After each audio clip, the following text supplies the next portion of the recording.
போடி வெளியேனா போடி, சும்மா இங்கேருந்து நாடகம் நினைச்சிட்டு இருக்காத போ அப்படின்னு வந்து இப்போ தங்கமயில கழுத்தை பிடிச்சி வெளில தள்ளிடுறதுக்கான ப்ரொடிக்ஷன் தான் அது. ஸோ இப்போ வந்து தங்கமயில் அப்படியே இருக்கிற எல்லா ட்ராமாவும் போட்டுக்கிட்டு இருக்காங்க. அப்படியே வந்து எப்படியாச்சும் வந்து காலில் விழுந்து மன்னிப்பு கேட்டு நம்ம சொன்னதுக்கெல்லாம் வருத்தப்படுறோன்னு காமிக்கலாம் அப்படின்ட்டு, மாமா என்னை மன்னிச்சிருங்க மாமா அப்படின்னு பாண்டியன் காலில் போய் விழுந்ததுக்கப்புறம், இந்த பார் நீ வந்து தெரியாமல் ஒரு தப்பு செஞ்சுருந்த அப்படின்னா வந்து உன்னை மன்னிச்சிருக்கலாம்.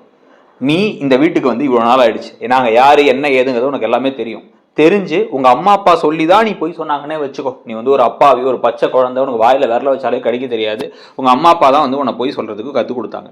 அப்ப இங்க வந்து எங்க கூட பழக ஆரம்பிச்சதுக்கு அப்புறமா எங்களுடைய கேரக்டர் தெரிஞ்சு எங்க கிட்ட உண்மையை சொல்லியிருக்கலாம். இப்படி எங்க அம்மா அப்பா சொன்னாங்க, நான் அதனாலதான் வந்து இப்படி பண்ணேன் அப்படின்ட்டு. ஆனா அதை பண்ணல.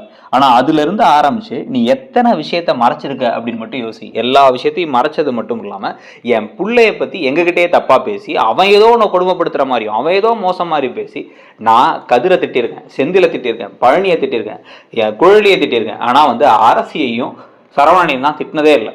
ஆனா சரவணன் இவ்வளோ மோசமா இருப்பானா, ஏன் என் பிள்ளை இப்படி மாறிட்டான்னு நினைச்சிட்டு இருந்தேன் நான். எல்லாம் நீ பண்ண நடிப்பு வேலை அப்படின்னு வந்து சொல்லிட்டு இருக்க முடியாது. தங்கமயில் அப்படியே வந்து மாமா நான் வந்து உண்மையிலே இந்த குழந்தை விஷயத்தெல்லாம் பொய் சொல்ல மாமா அப்படின்னு வந்து பேசிட்டு இருக்க. முதல்ல உங்க அம்மா அப்பா இங்க வர சொல்லுங்கிறாங்க. வர சொல்லும்போதுக்கு அப்புறம் தான் வந்து பாத்தீங்கன்னா இன்னும் 2 பெரிய ட்விஸ்ட் நடக்க போகுது. எதிர்பார்க்காத ட்விஸ்டா 2 விஷயங்கள். ஸோ முதல் ட்விஸ்ட்ல வந்து பாத்தீங்க அப்படின்னா வந்து இப்ப தங்கமயில் வந்து இல்லை எங்க அம்மா அப்பாலாம் வேணாமாமா, நான் வந்து தெரியாம பண்ணிட்டேன் மாமா, அந்த விஷயம் வெளில தெரிஞ்சா அசிங்கமாயிடுமாமா, என் தங்கச்சி சுடர் அப்படின்னா, அந்த பாரு நீ வர சொல்றியா இல்ல நாங்க வர வைக்கவா அப்படின்னு வந்து இந்த மாணிக்கத்தையும் பாக்கியத்தையும் வர வைக்கலாம் அப்படின்னு முடிவு பண்ண. இப்பதான் வந்து பாத்தீங்கன்னா ராஜி மீனா கிட்ட திருப்பி வந்து, அக்கா நம்ம எதுவும் சொல்ல வேணாம்க்கா, இந்த நகை விஷயத்தை இப்பவே எல்லா விஷயத்தையும் சேர்த்து சொன்னோம்னா அவங்க மேல ரொம்ப வெறுப்பு வந்துடும், என்ன இருந்தாலும் வந்து அவங்க புருஷன் பொண்டாட்டியா வாழ்ந்துட்டாங்க அப்படின்னு வந்து பேச. எனக்குமே இது குழப்பமா இருக்கு ராஜி, இது இப்ப சொல்லலாமா வேணாமான்ட்டு அப்படின்னு வந்து இப்ப யோசிச்சுட்டு இருக்காங்க. யோசிச்சுட்டு இருக்கும் பொழுதேதான் வந்து பாத்தீங்க அப்படின்னா வந்து இப்ப மாணிக்கமும் பாக்கியமும் வந்துடுறாங்க. வந்ததுக்கு அப்புறமா வந்து அவங்க என்ன சம்மதி, என்ன விஷயம், இது நல்ல விஷயமா அப்படின்னு வந்து கேட்ட உள்ள வர, ஒரு நல்ல விஷயமும் இல்லை, எப்படி கேவலமான ஜென்மங்களா இருக்கீங்க நீங்கன்னு குழலி காரி மூஞ்சிலே துப்புறாங்க. துப்பி வந்து இப்படி வந்து ஒரு ஏமாத்தி கட்டி கொடுத்துருக்கீங்க அப்படின்னா, நாங்க என்ன ஏமாத்தினோம், ஏன் இப்படி அபாண்டமா பேசுறீங்க அப்படின்னா வந்து, என்ன உங்க புள்ள 12வது தான் முடிச்சிருக்கா, அவளை MA முடிச்சான்னு சொன்னது பேர் ஏமாத்துறது இல்லையா, என் தம்பியோட 2 வயசு பெரியவளை அது ஏமாத்துறது இல்லையா அப்படின்னு வந்து பேச. இதெல்லாம் ஒரு விஷயமா அப்படின்னு வந்து கேட்டுட்டு இருக்கும் போதே அண்டாவத்திட்டு வந்து தலையில போட வர்றாரு சரவணன். இப்பதான் ராஜி ரொம்ப நல்ல பொண்ணா இருக்குன்னு நடந்துகிட்டதுல ஒரு பெரிய மாற்றமே வரப்போகுது. இப்பதான் வந்து அவ படிக்கல, படிச்சிருக்கா அதெல்லாம் எங்களுக்கு கவலையே இல்லை, படிக்கல அப்படிங்கறத நீங்க சொல்லியிருக்கணும், அவ வயசுதான் அப்படிங்கிறத சொல்லியிருக்கணும். என் பிள்ளைக்கு என்ன இப்ப குறை, அவன் ஏன் வந்து அவளோட பெரிய பிள்ளைய பார்த்து கல்யாணம் பண்ணிக்கணும், அவனுக்கு பிடிச்சவன் கல்யாணம் பண்ணானா பரவாயில்ல, நான் தான் அவன் காதலிக்கிற பொண்ணெல்லாம் வேணாம், நான் சொல்ற பொண்ணா வேணும், குடும்பம் எல்லாம் சொந்தம் எல்லாம் இருக்கணும் அப்படின்னு சொன்னேன். ஆனா உங்களுக்கு சொந்தம்னு யாரும் அதுக்கப்புறம் வந்த மாதிரியும் நாங்க பார்க்கவே இல்லை. அப்ப உங்களை பத்தி விசாரிச்சு பார்த்தா நீங்க அவ்வளவு மோசமான ஒரு குடும்பமா தான் இருந்திருக்கீங்க, எல்லா பக்கம் கடன் வாங்கி ஏமாத்துறது, சண்டைக்கார குடும்பமா இருந்திருக்கீங்க. அது மட்டும் இல்லாம இப்ப வந்து குழந்தை விஷயத்தை ஏமாத்திருக்கீங்கன்னா, குழந்தை விஷயத்த நாங்க ஏமாத்தலாமா அப்படின்னு இவங்க திருப்பி பேசிக்கிட்டு இருக்காங்க. பேசிக்கிட்டு இருக்கும் பொழுதுதான் டக்குன்னு அது ஒரு பொறி தட்டுது பாண்டியனுக்கு. இதை வந்து எதிர்பார்க்கவே இல்லை ராஜி எல்லாம், தங்கமயில எதிர்பார்க்கல. டக்குன்னு திரும்பி, ஆமா இப்பதான் எனக்கு ஞாபகத்துக்கு வருது, ராஜி நடுவில் வந்து இந்த ராஜி பொண்ணு டியூஷன் எடுக்கலாம் அப்படின்னு பிளான் பண்ணிச்சு. டியூஷன் எடுக்கலாம்னு பிளான் பண்ணி வாசல்ல வந்து போர்டெல்லாம் வச்சு, நான் வந்து இப்படி ஆளுங்களை கூட்டு வரேன் அப்படின்னு சொல்லி சொன்னும் போது நான் கூடாது அப்படின்னு சொல்லி சொன்னேன்.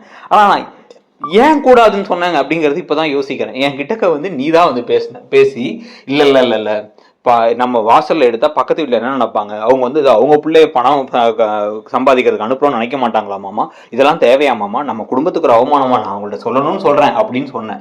அப்புறம் தான் யோசிக்கிறேன், இப்ப நைட்லாம் படுத்து யோசிக்கும் போது தான் தோணுது, ராஜி என்ன சொன்னுச்சு, அது வந்து பிள்ளைங்களுக்கு வந்து மேக்ஸ் சயின்ஸ் எல்லாம் டியூஷன் எடுக்கும், நீ இங்கிலீஷ் எடுப்ப, ஏன்னா MA முடிச்சிருக்கல, 2 பேரும் எடுப்போங்க, இங்கிலீஷ் டியூஷனா நிறைய பேர் வருவாங்கன்னு சொல்லிட்டு இருந்த போது தான் இதெல்லாம் வந்து என்கிட்ட சொன்னேன். அப்படின்னா நீ தான் MA இங்கிலீஷே படிக்கலையே, 12ஆம் கிளாஸ் தானே படிச்சிருக்க, அந்த விஷயம் தெரிய வந்துரும், அதுவும் படிச்சு எத்தனை வருஷம் ஆச்சோ, அதனால வந்து தெரிய வந்துருங்கிறதுக்காக என்ன பண்ணிருக்க, ராஜியோட டியூஷனை கெடுத்து விடுறதுக்கு என்கிட்ட ஏத்தி விட்டுருக்க.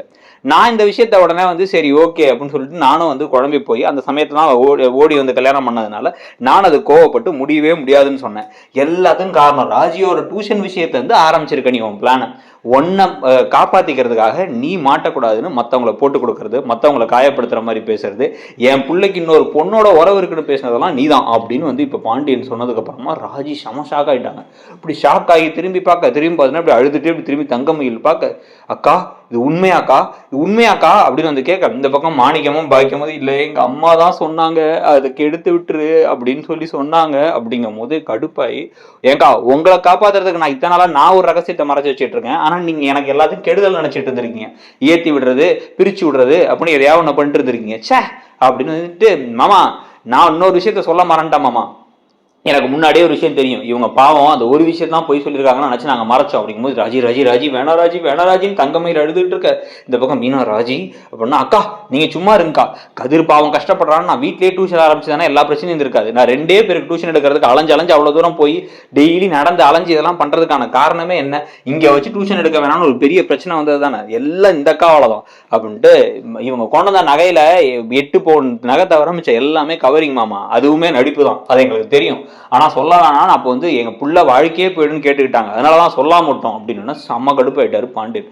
ஓ அப்போ அந்த விஷயம் வேற இருக்கா அப்படின்னு வந்து பேசும் பொழுதே, எப்பா நானும் ஒரு விஷயம் சொல்லணும்பா, நகையும் போலியா, நீ தான் போலின்னு நினைச்சேன், அந்த நகையும் போலி, தங்கமயிலும் போலி தங்கமும் போலி அப்படின்னு வந்து இப்போ சரவணன் பேசிட்டு டக்குன்னு வந்துப்பா இன்னொரு விஷயத்த நானும் சொல்லணும்பா, இதோ பழனியம்மாவை திட்டினீங்கல்ல, நகையை திருடிட்டார் சரி பணத்தை திருடிட்டாருன்னு கல்லால இருந்து பணத்துல இருந்தா மாமாலாம் எதுவும் எடுக்கல, பணத்தை எடுத்ததெல்லாம் இந்த ஆள் எடுத்ததை நானே பார்த்து இவள்கிட்ட சொன்னா வந்து அவ அதுக்கப்புறம் அதுலயும் வந்து எங்க அப்பாவை அவமானப்படுத்துறாரு, அவருக்கு என்ன பிடிக்கல அதனால எங்க அப்பாவை பிடிக்கலன்னு அப்படியே கண்ணெல்லாம் கசக்கிட்டு வந்து நின்னா, நீங்களும் சரி ஓகே எடுத்து விட்டுட்டீங்க அப்படின்னு சொல்ல, யோ சம்மந்தி கடையில வந்து கல்லால போய் பணத்தை திருடி இருக்கேன், நீதான் மனுஷனாயா அப்படின்னு வந்து இந்த பக்கம் வந்து காரி துப்புற மாதிரி இப்ப இவங்களும் போக கோமதியும் போக உடனே என்னங்க இப்படிலாம் பேசுறீங்க அப்படின்னு வந்து இந்த பக்கம் வந்து பாக்கியம் கேட்கறதுக்கு, இந்த பார் உன்னை நான் அடிக்காம இருக்கேன்னு நினைச்சு சும்மா இருந்துக்கோ, எல்லாத்தையும் பிளான் பண்ணிட்டு என் பிள்ளையோட வாழ்க்கையை கெடுத்துட்டு முதல்ல வீட்டை விட்டு வெளில போங்க, 2 பேர் வீட்டை விட்டு வெளில போங்க, உடனே இப்போ போலீஸை கூப்பிடுறோம், போலீஸ் வருவாங்க, போலீஸ் வந்ததுக்கு அப்புறமா துணிமணி எல்லாம் எடுத்து கிளம்புறீங்க,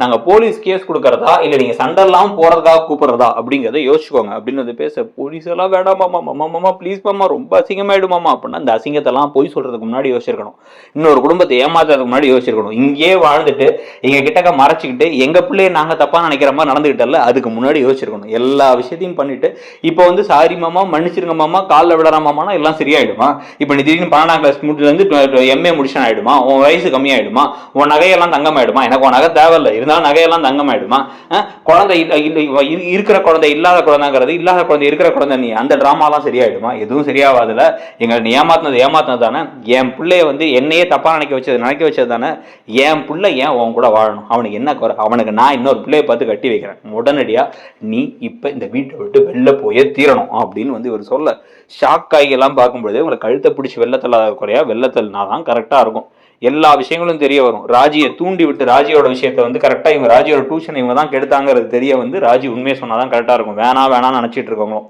ஸோ நீங்க என்ன நினைக்கிறீங்க அப்படிங்கிறத சொல்லுங்க, இந்த ப்ரெடிக்ஷன் படி நடந்தா எப்படி இருக்குங்கிறத சொல்லிட்டு நம்ம சேனலுடைய மற்ற ப்ரெடிக்ஷன்ஸ் மகாநதி சிறகடிக்காசை ஈவன் ஐயனார் துணைக்கெல்லாம் வந்து ப்ரெடிக்ஷன்ஸ் இருக்கும், அந்த ப்ரெடிக்ஷன்ஸையும் பார்த்து உங்களுடைய கமெண்ட்ஸை சொல்லிட்டு மறக்காம இடம் பொருள் சேனலை சப்ஸ்கிரைப் பண்ணி அந்த பெல் ஐக்கானையும் கிளிக் பண்ணிக்கோங்க.